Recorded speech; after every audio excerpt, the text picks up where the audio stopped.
بسم اللہ الرحمن الرحیم رب زدنی علما۔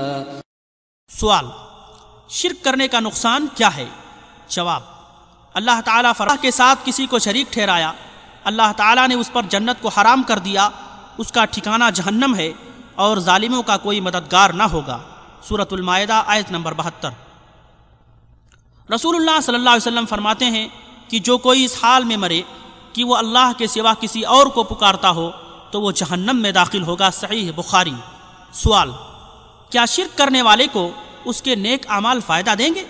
جواب: نیک اعمال یعنی صدقہ، خیرات، نماز، روزہ، لوگوں سے حسن سلوک عقیدہ شرک کی موجودگی میں بیکار ہو جاتے ہیں اور اللہ کے ہاں قابل قبول نہیں رہتے۔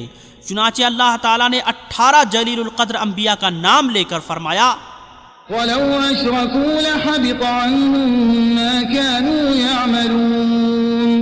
اور اگر بفرض محال ان لوگوں نے شرک کیا ہوتا تو ان کے بھی سب اعمال ضائع ہو جاتے۔ سورۃ الانعام آیت نمبر 88۔ سوال: کیا شرک کرنے سے آدمی کا اسلام جاتا رہتا ہے؟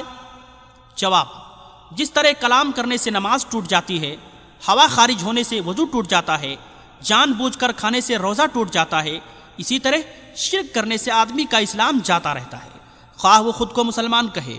اس کے بعد آدمی کا ہر عمل خود بخود ضائع ہو جاتا ہے۔ اسے عقائد کی اصطلاح میں نواقض اسلام کہتے ہیں۔ اسلامی فقہ کی ہر کتاب میں باب المرتد موجود ہے، یعنی وہ باتیں جو کسی کلمہ گو کو کافر کر دیتی ہیں۔ اس کے بعد اس امر کی گنجائش نہیں رہتی کہ شرک کا داعی یا طاغوت کی کرسی پر بیٹھا ہوا کوئی کلمہ گو ہو تو اسے مسلمان کہا یا سمجھا جائے۔ سوال: کیا عامت الناس کو کافر سمجھا جائے گا؟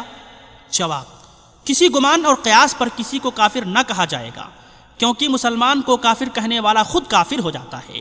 یہ کہنے میں تو کوئی خوف نہیں ہونا چاہیے کہ جو علی رضی اللہ عنہ کو مشکل کشا جان کر مشکلات میں امداد کے لیے پکارتا ہے وہ مشرک ہے، مگر فرد معین یعنی کسی آدمی کا نام لے کر اس پر فتویٰ لگانے میں احتیاط کی ضرورت ہے، کیونکہ 4 وجوہات کی بنا پر فتویٰ نہیں لگتا۔ نمبر 1، تعویل، کوئی شخص اپنے فعل کی کوئی تعویل کرے۔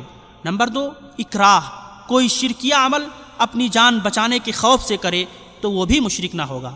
نمبر 3، جہالت، کوئی شخص جاہل ہے تو فتویٰ سے پہلے اس کی جہالت دور کی جائے گی۔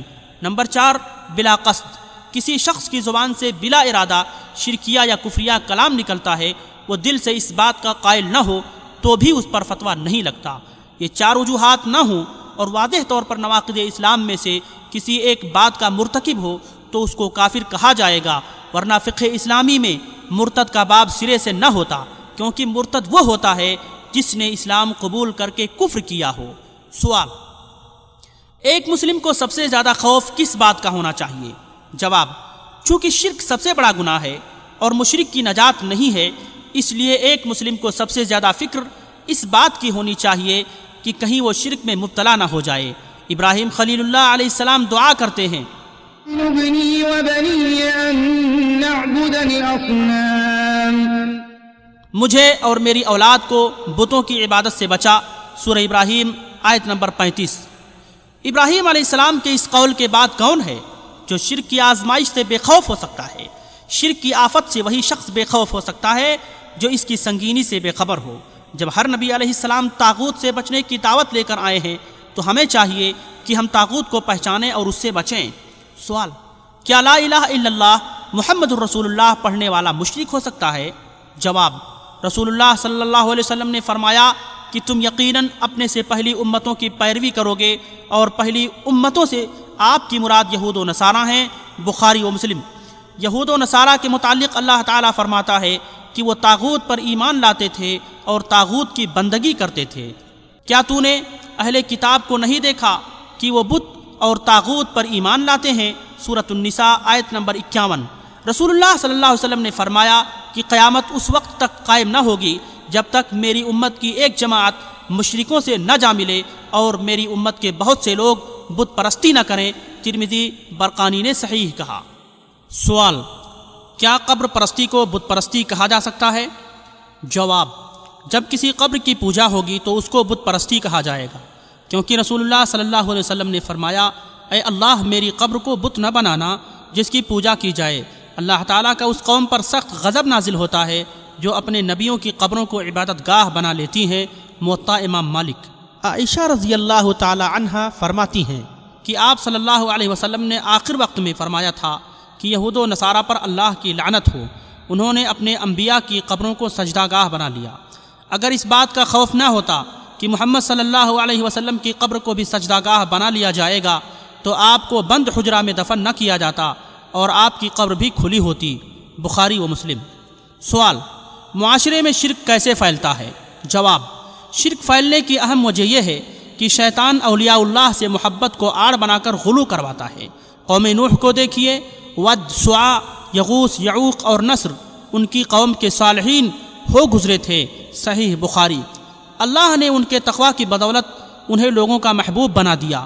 ملعون شیطان نے اولیاء اللہ سے محبت کا رخ اندھی عقیدت کی طرف موڑ دیا اور لوگ ان کی عبادت کرنے لگ گئے۔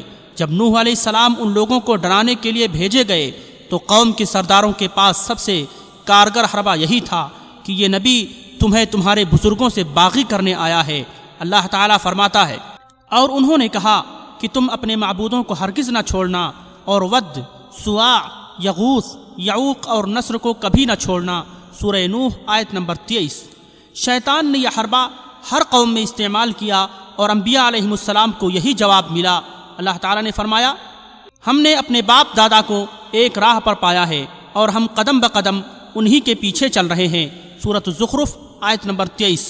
معلوم ہوا کہ انسانوں کا انبوہ کثیر اپنے بڑوں کی اندھی محبت میں جہنم رسید ہوا، اور جو راستہ انہوں نے بزرگوں کا سمجھ کر اختیار کیا تھا حقیقتاً وہ شیطان کا راستہ تھا۔